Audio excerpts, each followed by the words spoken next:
Welcome to Timeless Audiobook, Atmosphere by Taylor Jenkins Reid. Introduction. In a world where fame breathes louder than truth and image often overshadows reality, Atmosphere by Taylor Jenkins Reid invites readers into a seductive realm of celebrity culture, emotional manipulation, and fragile authenticity. Known for weaving dazzling stories that expose the human core behind public personas, Reid's Atmosphere delves deep into the curated illusion of perfection and the quiet storms that brew behind the scenes. It's not just a story of a glamorous life unraveling. It's a psychological dance through ambition, secrets, and redemption, crafted with the haunting beauty and raw tension that only Reid can deliver. This isn't about what you see on the screen. It's about the air we breathe when the cameras shut off, the invisible pressure, the suffocating silence, and the desperate gasps for something real. The story opens in Los Angeles, a city coated in gold and hiding shadows beneath its sunny exterior. We meet our protagonist, Wren Montgomery, a gifted set designer whose work behind the scenes creates the illusion of reality for millions. Wren is meticulous, driven, and somewhat invisible in the industry, just how she likes it.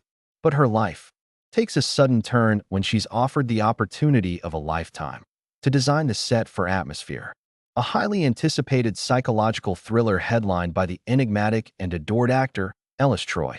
Wren, who usually builds worlds for others to live in, is suddenly thrust into a world that begins to shape her instead. Ellis Troy is not just a movie star, he's a living myth. He's charming, talented, and troubled, with a reputation that floats somewhere between misunderstood genius and manipulative narcissist. As Wren enters the inner circle of the production, she finds herself drawn to Ellis in ways that feel both empowering and destabilizing.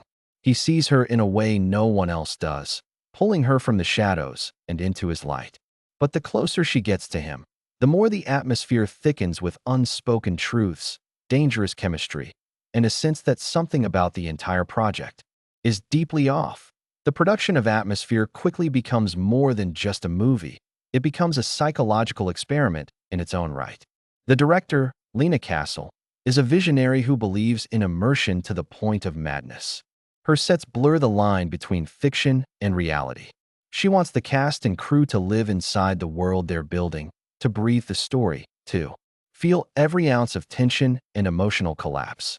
Wren, initially skeptical, becomes seduced by the creative challenge, pouring herself into the eerie house set where most of the film will take place. The house becomes a character in its own right. Haunted, claustrophobic, and alive with memory. As filming begins, things start to unravel. Actors lose their grip on their roles, unsure of where their identities end and their characters begin. Wren, tasked with maintaining the illusion, begins to lose herself as well. The atmosphere grows heavy, dense with emotional residue. The lines between personal trauma and professional performance blur. Wren starts to experience strange dreams and moments of disorientation. She begins to question whether the story they're telling is simply fiction or a reflection of something darker lurking beneath their own surfaces. Ellis, meanwhile, grows more unpredictable. At times, he's vulnerable, raw, and intensely human. At others, he's cold, manipulative, and controlling. Wren finds herself oscillating between desire and fear, between trusting him and wanting to run. She begins to suspect that Ellis's connection to the film is more than just professional, that the script may have been inspired by events from his past, perhaps even acts he's desperate to rewrite through performance. As she digs deeper, Wren uncovers fragments of Ellis's childhood, moments of violence and abandonment, and an obsession with control that seems to define every relationship he enters. Lena, too, begins to show cracks in her polished facade. She's pushing everyone harder than ever, demanding perfection at the cost of their sanity.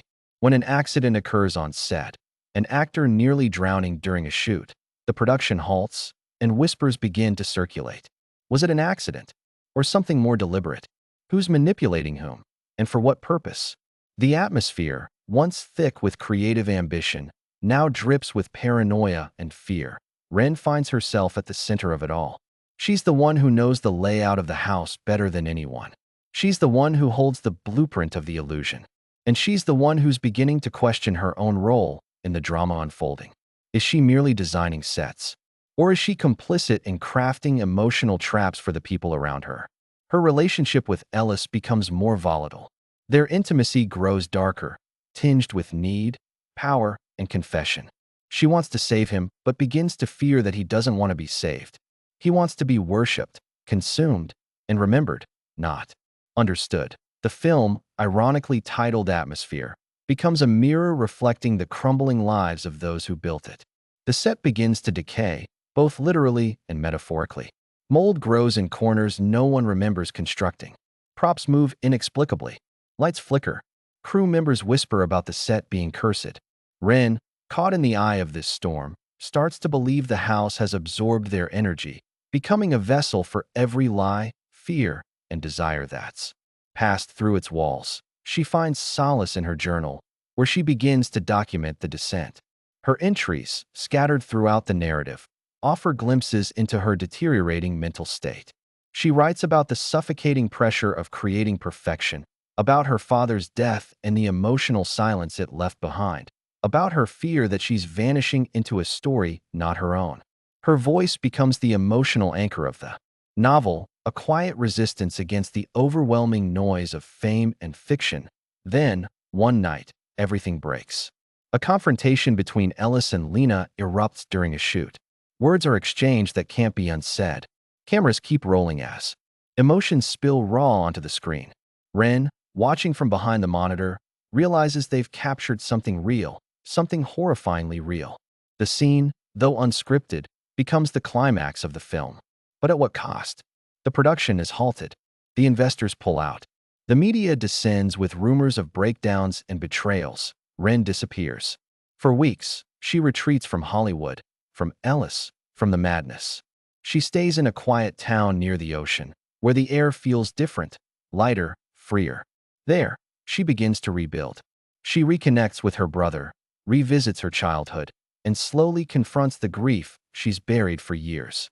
She begins to understand that Atmosphere wasn't just a film or a career opportunity. It was a mirror held to her deepest fears and unresolved pain. It forced her to confront the way she'd been designing not just sets, but facades in her own life. Months later, the film is released. It becomes a cultural phenomenon, hailed as groundbreaking, unsettling, and unforgettable. Critics praise its realism, its emotional intensity, and its haunting visuals. Wren's set design is celebrated, her name suddenly spoken in circles she never dreamed of entering. But she doesn't return to the spotlight. She watches the film alone, one rainy evening, and feels a strange mix of pride and sorrow. She knows what it cost to bring that story to life. Ellis vanishes from public view. Rumors swirl: rehab, exile, scandal, but Wren never learns the full truth. She receives a letter from him, handwritten and brief. He thanks her for seeing him, for building a world he could exist in, even for a little while. He apologizes for everything and nothing. Wren keeps the letter tucked inside her journal, alongside a dried leaf from the set's garden and a photograph of the house before it. Fell apart. In the end, Atmosphere becomes more than a film. It's a symbol of what happens when reality bends too far under the weight of illusion. It's a reminder that behind every beautiful image lies a battle unseen. It's about the invisible costs of perfection, the toxicity of curated identities, and the fragile hope of something genuine emerging from the ruins. Wren walks away not with fame, but with clarity. She knows now what she wants to build, not just sets, but spaces that breathe, that heal, that tell the truth. Taylor Jenkins Reid's Atmosphere is not just a haunting narrative about fame and film. It's a layered meditation on grief, creativity, and identity. With Reid's signature style, rich characters, emotional depth, and atmospheric tension, the novel explores how far people will go to feel seen and the quiet devastation of being misunderstood. It shows us the ways art can save and destroy, and how the spaces we inhabit often echo the parts of ourselves we refuse to confront. Through Wren's journey, readers are reminded that the real story often lies in the silence between the lines, in the shadows just beyond the spotlight, and in the air we all share but rarely see.